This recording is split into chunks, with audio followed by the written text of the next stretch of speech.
Right, okay, the next thing we're going to do is we're going to mark out the bow. The first thing you need to do on this is to make a centre point. So we're going to measure the whole length of the bow. We were looking for 79 inches, which is what we've got. The half of that is going to be 39.5 inches, so we'll place just a pen line here. I tend to use pen more than pencil simply because it doesn't rub out when you're working with it. Just as easy to get rid of with sandpaper at the end. Well, once I've got a centre line, I want to then mark out the handle section. Now the handle section is, it's going to be a basic handle section where we're going to go 3 inches below the centre and 1 inch above the centre, and that will create a handle. So we're going to place a line at 3 inches below and 1 inch above. At this point we just use a set square and just draw some lines across it just to get the actual handle area in. There, now you can see where the handle area is going to be. At this point now what we will do, instead of actually marking it out, I've actually created myself a template for this to mark out the back of the bow, but any measurements that I'll be using will be available with the DVD when you buy it, so you'll get everything there. So this is my template. This is exactly the width and shape, everything I want of the bow. So I'll place the centre of that onto my centre line, get it straight. This template's slightly longer, but it's not really going to matter in this instance. And just to hold it there, I'll just put a couple of clamps on, and that just keeps it steady for when I'm marking it out.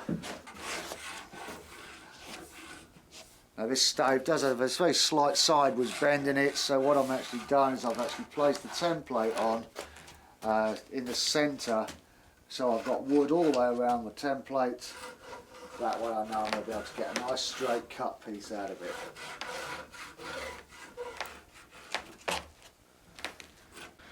Okay, so we've marked out the back of the bow now. This particular stave, after it had all been dried out and whatever, actually has got a little bit of a sideward bend in it, so we've had to place the actual template on in such a way that we can actually get a nice straight stave out of it. So if you can have a look along the whole length here, Nick, you'll see that it's marked out completely.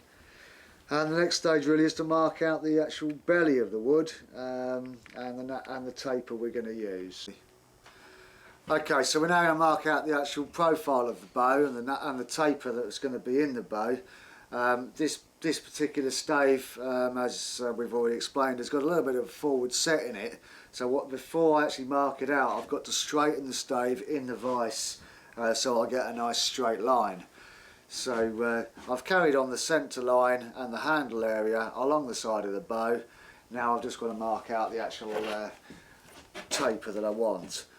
Now with 1.5 inch wide bow, what I want as far as depth is 1 1/8 inches. So I'm going to mark this out 1 1/8 inches deep.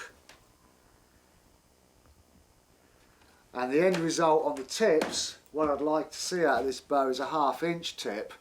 But initially what I'm going to do is go a 1/2 inch plus a 1/16, and then I'm going to use that as my actual guide. Staying slightly over gives me a little leeway to play with. So I mark it out 1/2 inch plus a 1/16 on both ends.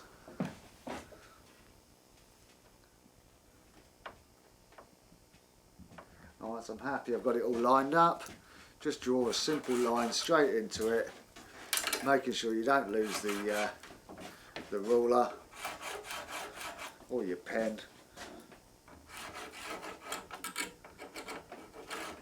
Okay, so that's my taper that side, and the same on this side.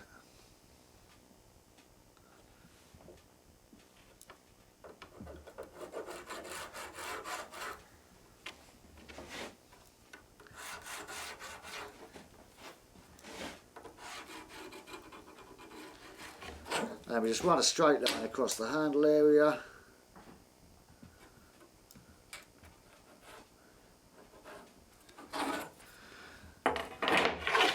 Okay, let's remove the little clamps. And that's the stave marked out, ready for cutting now. So we can cut those on the bandsaw and then we're ready for the next stage.